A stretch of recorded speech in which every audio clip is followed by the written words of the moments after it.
Salut tout le monde, bonjour à tous. Alors aujourd'hui je vais vous parler de drague en breton. Alors autant le dire tout de suite, pour draguer en breton, il vaut mieux parler breton.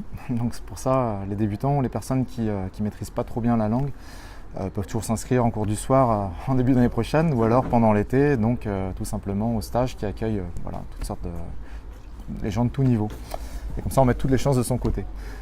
Pour les autres, on peut toujours apprendre quelques mots, quelques formules qui peuvent faire mouche le cas échéant. Ça fait toujours son petit effet. Alors déjà, comment est-ce qu'on dit draguer en breton? Bonne question. Il y a deux termes en fait. Potreta, donc de potrette qui désigne les garçons, et mereta, de mérette, donc qui désigne les filles. Donc ça dépend un peu de votre cible. Il y a un dicton qui est un peu marrant à ce niveau-là, c'est Da Bopigny Vlans, Logot da Riger, Esken da Chasse. Donc qui se traduit par chacun son goût, les souris pour les chats et puis les os pour les chiens. Donc, ce qui veut dire en la matière chacun fait ce qu'il veut.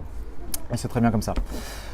Donc l'été c'est vraiment la saison de prédilection pour draguer. Donc l'été ça se dit en an et tout simplement parce que les gens ont forcément plus de temps et puis les occasions sont sûrement plus nombreuses également. Alors, où est-ce qu'on peut draguer? À Festivaliu, les festivals, Andresen, la plage, en Toulounos, les boîtes de nuit.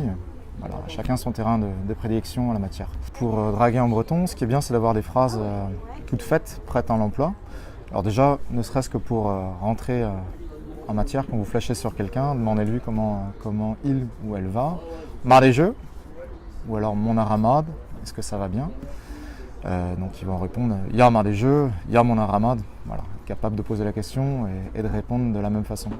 Je pense que les fumeurs sont avantagés dans l'affaire parce qu'il suffit de demander du feu, c'est déjà une première entrée en matière, donc ça se dit Tanzogonit, est-ce que tu as du feu?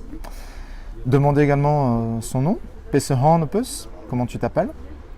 Ou alors essayez de vous intéresser un petit peu à ses habitudes. Voilà. Donarita est-ce que vous venez ici? Drôle, moi que Gualhorwas. C'est bizarre, je ne vous avais pas encore remarqué, c'est vraiment dommage. Puis peut-être lui proposer un verre si ça passe bien. Donc comment est-ce qu'on propose un verre à quelqu'un? On dit tout simplement Banepo, est-ce que tu veux boire quelque chose? Petapo, qu'est-ce que tu veux boire? Et là vous avez l'embarras du choix. Et si ça passe vraiment bien, pourquoi pas lui demander son numéro? Donc, alors attention, si vous le demandez en breton, c'est Pesoniveren Pus, Pesoniveren Pelgums Pus, quel numéro de téléphone tu as? Si on vous répond en breton, il vaut mieux maîtriser les chiffres. Alors je vous le rappelle rapidement. Alors, les numéros se décomposent de 0 à 10. Donc vous avez 10 mots à apprendre. Donc c'est à la portée de tout le monde. Donc, 0 pour 0, 1, 2, 2, tri, 3, pevar ou père, 4, pem, 5, huer, 6, 6, 7, 8, 9. Bonne chance. Quel est beau.